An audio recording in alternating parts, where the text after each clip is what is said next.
Hello everyone, आप सभी का स्वागत है हमारे YouTube channel mission civil engineering में। और आज हम डिस्कस करने वाले हैं इस वीडियो में ग्रैनुलर सब बेस जीएसबी के बारे में।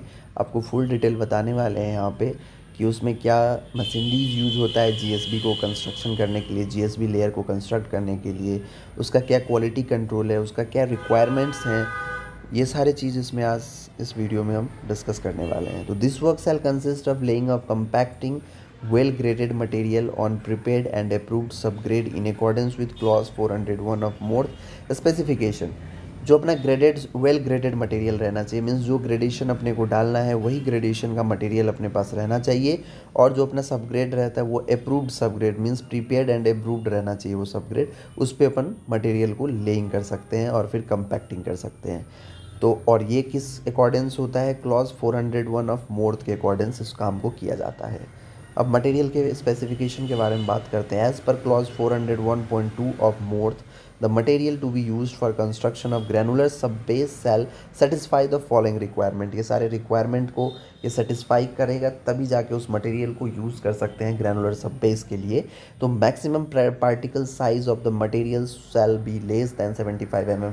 जो 75 mm है, 75 mm से नीचे का जो मटेरियल होगा, जो साइज़ मटेरियल होगा उसी को यूज़ कर सकते हैं जीएसबी में, है ना। मीन्स 75% mm सीव जो रहता है उससे 100% पासिंग मटेरियल को यूज़ कर सकते हैं जीएसबी में। इसके बाद if the water absorption of the aggregate determined as per 182386 part 3 is greater than 2%, the aggregate shall be tested for wet aggregate impact value।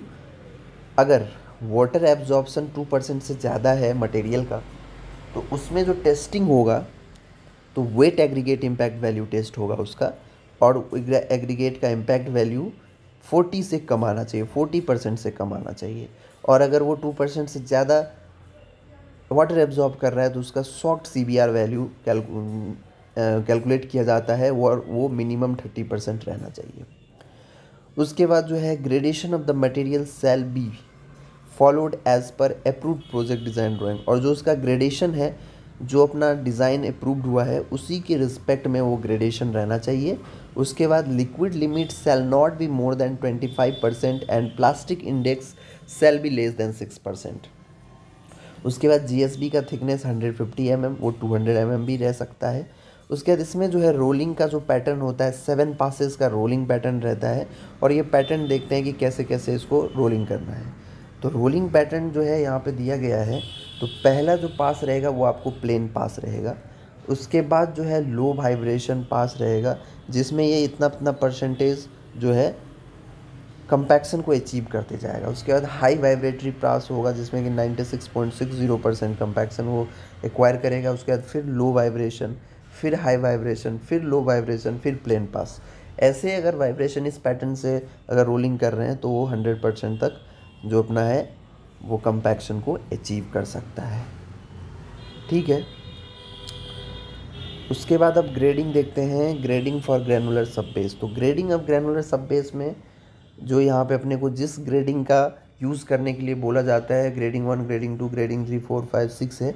इसमें से जिसका यूज़ करना है उसका जो ये है ना, ये जो भी परसेंटेज ऑफ पासिंग है, मटेरियल का परसेंटेज ऑफ पासिंग है, ये मैच करना चाहिए तभी जाके उस मटेरियल को हम यूज़ कर सकते हैं जीएसबी लेयर के लिए। और यहाँ पे आप देख सकते हैं 75 mm से 100% पासिंग रहना चाहिए, उसी मटेरियल को हम जीएसबी के लिए यूज़ करते हैं। तो ये ग्रेडेशन है और इसको अपन मैच करते हैं अपना ग्रेडेशन से। जो अपन अचीव करते हैं ग्रेडेशन, उस ग्रेडेशन को मैच करते हैं और फिर ये पता करते हैं कि अपना मटेरियल कौन से ग्रेडिंग का है और अपन को कौन से ग्रेडिंग का यूज़ करना है। अगर अपना ग्रेडिंग और जो ग्रेडिंग यूज़ करना है वो दोनों सेम मैच हो रहा है तो उस मटेरियल को अपन यूज़ कर सकते हैं एज फॉर जीएसबी लेयर के लिए।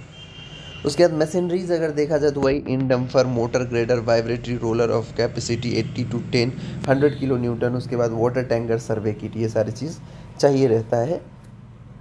उसके बाद मेथडोलॉजी है, the base shall be prepared by removing all vegetation and other extraneous matter if any, lightly sprinkled with water if necessary and rolled with 2 passes of 8 to 10 ton smooth wheeled roller, है ना। उसको rolling करने के बाद और उसमें अगर कोई भी कचरा या घास घुसा है तो उसको हटा के उसके बाद ही उसमें वाटर का स्प्रिंकलिंग करा के फिर रोलिंग करा के उसमें मटेरियल को डंप करवाया जाता है जीएसबी के लिए, जीएसबी लेयर के लिए। उसके बाद marking shall be done by fixing the batten peg on both side and regular interval to the length and depth and approve. उसमें जो मार्किंग है एवरी 10 मीटर के इंटरवल में मार्किंग करवाना ज़रूरी रहता है ताकि एक्सेस मटेरियल नहीं यूज़ हो जाए और जो अपना विड्थ है वो विड्थ कम ज़्यादा ना हो जाए। इसको मेंटेन करने के लिए प्रॉपर मार्किंग करना ज़रूरी रहता है। उसके बाद well graded material shall be transported and dumped at site by means of in dumper and dumped in form of heaps stock piles. और जो भी अप्रूव्ड मटेरियल रहता है उसी मटेरियल को साइड तक इन डंपर के हेल्प से ट्रांसपोर्ट करके हीप के फॉर्म में वहाँ पे डिफरेंट इंटरवल पे उसको स्टॉक करके रखते हैं और फिर ग्रेडर मोटर ग्रेडर के हेल्प से उसको फैलाते हैं, स्प्रेड करते हैं। The material shall be spread by means of motor grader to the required slope and grade. ठीक है। Water shall be sprinkled uniformly and care should be maintain that the moisture content at the time of compaction is in the range of -2 to +1% of OMC।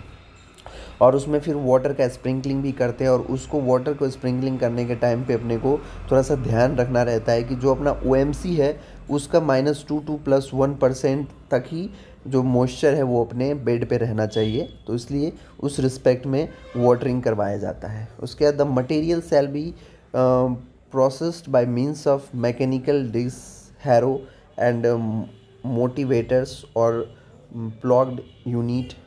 The layer is uniformly wet and thoroughly mixed with water. Immediately thereafter rolling is to be taken off with required compactors। और इसमें बोल रहा है कि जो mechanical disc हैरोज जो होते हैं मीन्स जो ब्लेड से उसको क्या करते हैं मटेरियल को एक बार मिक्सिंग टाइप से मीन्स नीचे का मटेरियल को ऊपर कर देते हैं। मीन्स प्लॉग्ड यूनिट जो होता है जो अपन खेती के लिए जो अपन यूज़ करते हैं प्लॉग्ड यूनिट, उसके हेल्प से उसको मटेरियल को ऊपर नीचे मिक्स करते हैं और उसके बाद फिर उसको एक ग्रेड में एक लेवल में उसको लेवल कर लेते हैं, स्प्रेड कर लेते हैं और फिर immediately thereby rolling is to be taken up with required compactors और फिर उसमें रोलिंग स्टार्ट हो जाता है। If there is any segregation after spreading the same shall be rectified by spreading final before rolling. और अगर कहीं पे सेग्रीगेशन आ रहा है मीन्स बस एग्रीगेट बड़े बड़े साइज़ का बस एग्रीगेट दिख रहा है, उसके गैप्स वॉइड जो रहे हैं वो फिल नहीं है छोटे एग्रीगेट्स या डस्ट से, तो वहाँ पे उसको रेक्टिफाइड करना रहता है, उसको सही करना रहता है रोलिंग करने से पहले। ठीक है। The roller shall be carried out from lower edge to upper edge with 8 to 10 ton vibratory roller and it should be maintain that the speed of the roller should not be more than 5 km/h। जो भी rolling होगा वो to से लेके centre की तरफ होगा और उसमें 5 km/h के स्पीड से उसको रोलिंग करना है। ठीक है। ये सारी चीज़ हर लेयर के लिए ध्यान रखना है। Rolling shall be continued until there are no tyres impression marked on the surface and specified degree of compaction achieved. और रोलिंग तब तक होते रहता है जब तक कि उसमें कोई भी टायर का निशान नहीं दिखना चाहिए, ड्रम का निशान नहीं दिखना चाहिए और जो अपने को कंपैक्शन चाहिए वो कंपैक्शन अचीव हो जाए तब तक उसको रोलिंग करना रहता है। उसके बाद depressions and high spot shall be rectified by adding or removal of fresh material with proper compaction. और कहीं पे अगर हीप अगर ऊंचा दिख रहा है या कहीं पे डाउन दिख रहा है तो उसको अपन को रेक्टिफाइड करना रहता है, या तो ज़्यादा है तो उसको कट करके या उसको फिल करके फिर उसमें प्रॉपर कंपैक्शन करके उस डिप्रेशंस और हाई स्पोर्ट्स को हटाना रहता है। उसके बाद क्वालिटी कंट्रोल का अगर बात करें तो quality control for the above work shall be as per table 903 of MoRTH. The gradation of the material shall be controlled at crusher plant by making necessary adjustment। और जो ग्रेडिंग होता है gradation अपने को रिक्वायर्ड ग्रेडेशन को achieve करने के लिए अपने को क्रशर प्लांट पे जो है नेसेसरी एडजस्टमेंट करके रखना पड़ता है ताकि जो मटेरियल का साइज़ अपने को चाहिए है वही अपना क्रशर प्लांट रिलीज़ करे, है ना। उसके बाद the compacted surface shall be checked for field density at the frequency of 1 test per 1000 square metre. जो अपना सबग्रेड था तो 1 टेस्ट पर 2000 स्क्वायर मीटर था, अब ये जीएसबी के लिए 1 टेस्ट पर 100 स्क्वायर मीटर होना चाहिए। किसका कौन सा टेस्ट? तो field dry density test. The degree of compaction shall not be less than 98% when tested as per IS 2720 part 8। और इसका कंपैक्शन 98% चाहिए, सबग्रेड का 97% चाहिए ऑफ इट्स MDD। जो उसका MDD है उसको 98% जीएसबी के लिए और जो सबग्रेड का जो MDD है उसका 97% सबग्रेड के लिए। The surface shall B checked for level at the at as per Morse intervals longitudinally and transversely, and the same shall be within +10 और -20 mm. और ये जो है अपना लेवल चेक किया जाता है सेंटर से टो तक में डिफरेंट ऑफसेट पे, और इसका जो टॉलरेंस है वो +-10 mm ही है, 20 mm नहीं है, +-10 mm. अगर +10 mm आ रहा है या -10 mm आ रहा है तो उसको अपन एक्सेप्ट कर सकते हैं, ठीक है। तो ये GSB का डिटेल था। होप कि आपको अच्छा लगा होगा और कुछ नए चीज़ सीखने को मिला होगा। तो फिर ये वीडियो को यहीं ख़त्म करते हैं और नेक्स्ट वीडियो आपको वेट मिक्स मैकाडेम का मिलेगा।